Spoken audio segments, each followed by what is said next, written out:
Catus Maximus here, this time with a little review of the Thorsen raised panel roundhead ratchet. So kind of similar to the Craftsman style 77 JC, and they have another roundhead ratchet with the more traditional knurled round handle, which I think is the more expensive one. This I think is the more budget version, but they both share the same head. And when I saw this, I was like, oh, that's a Thor. I remember doing the video on the 77C, and I thought, oh, this is interesting because of the handle, and it is the JC. And I've actually seen a few of the 77C, so I know these JC versions just aren't as common.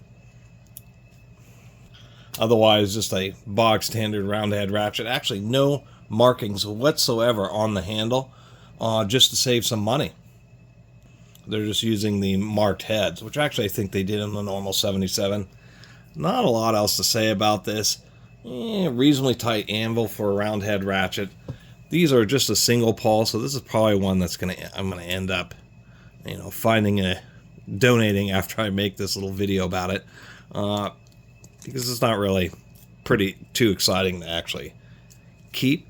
It's just interesting to make just a document. If we can get this out of here. I mean, this one's had a fair amount of use. We can see the amount of dirt and stuff built up on it. Interestingly enough, and I wanted to point out this, is almost all of the stampings for retaining the ball detents are round. And this is one of the very few hexagonal detents, or hexagonal stamped detents.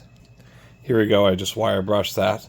So I thought that was kind of unique, just because I believe, quite frankly, of all the ratchets that I have reviewed and owned, this is the first time I've ever seen a hex shank, and it's just a little bit odd. Anyway, we'll pop this out. Pretty hard grease in there, so I need to give it a little bit of a lube. 4-tooth pawl. It's actually a pretty tall pawl. Maybe 8 millimeters or so, 5/16 of an inch tall, using the traditional SA swing pawl design. This one has certainly held up. A lot of times the weak points on these is, since this pawl here is rocking on a through pin, that when they break, it's actually that little pin that shears. And, of course, the ratchet head. Not a lot to say about this, although they did a pretty even job on the grinding, and it does have pretty straight walls. Anyway, little lube. Certainly sounds pretty decent. Now it reverses a little bit easier, too. Pretty strong spring in this. I mean, pretty stout, or quite a bit of back drag. You can see for a 3/8 ratchet with a standard length handle, that's really not great.